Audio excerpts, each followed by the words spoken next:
માં ગોડાઉનમાં ભીષણ આગ લાગી ગઈ। ઉમરા વેલંજા રોડ પર આ ઘટના બની। પતરાના ગોડાઉન અને દુકાનોમાં આગ લાગી ગઈ, જેના પગલે નાસભાગ મચી જવા પામી હતી। આ તસવીરો જુઓ।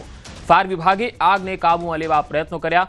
ધુમાડાના ગોટે ગોટા દૂર દૂર સુધી જોવા મળ્યા હતા। જ્યારે આગ લાગી ત્યારે તસવીરો જોઈ શકો છો કે કેવો માહોલ હતો।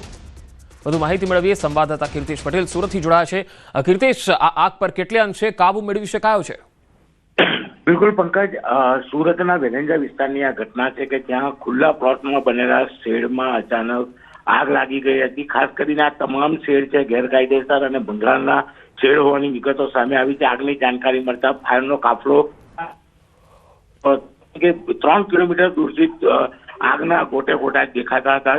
ફાયર બ્રિગેડ પહોંચીને ત્યાં પાણીનો મારો કરી આગ પર કાબુ મેળવી લીધો છે। અત્યારે આગ સંપૂર્ણપણે કાબુમાં છે, પણ એક સમય માટે આગને લઈને સમગ્ર વિસ્તારમાં અફડાતફડીનો માહોલ હતો અને ખાસ કરીને સુરતમાં ખુલ્લા પ્લોટોમાં ગેરકાયદેસર આવા શેડો હોય છે કે જ્યાં આગળ જ્વલનશીલ પદાર્થો અથવા તો કહી શકાય કે ભંગારનું એટલું મોટું નેટવર્ક ઊભું કરવામાં આવ્યું હોય કે આગ લાગ્યા બાદ તેને કંટ્રોલમાં લેવું ફાયર માટે પણ મુશ્કેલ સાબિત થતી હોય છે। જોકે હાલ આગ પર કાબુ મેળવી લેવામાં ફાયરને સફળતા મળી છે। જી કીર્તિશ, આગ લાગવાનું ચોક્કસ કારણ સામે આવી શક્યું છે?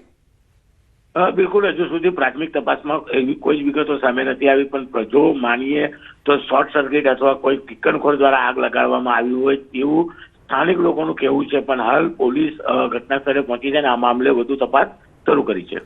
જી કીર્તિશ, આભાર માહિતી આપવા માટે। તો ગોડાઉનમાં ભીષણ આગ લાગી છે, તેના દ્રશ્યો તમે જોઈ શકો છો। આગ લાગવાના પગલે ધુમાડાના ગોટે ગોટા દૂર દૂર સુધી જોવા મળ્યા। ફાયર વિભાગે આગને કાબૂમાં લેવા પ્રયત્નો હાથ ધર્યા અને હવે મહદઅંશે આગ પર કાબુ મેળવી લેવાયો છે। ધુમાડાના ગોટે ગોટા દૂર દૂર સુધી જોવા મળ્યા હતા અને આગ લાગી હતી ત્યારે નાસભાગ મચી ગઈ હતી। પતરાના ગોડાઉન અને દુકાનોમાં આ આગ લાગી।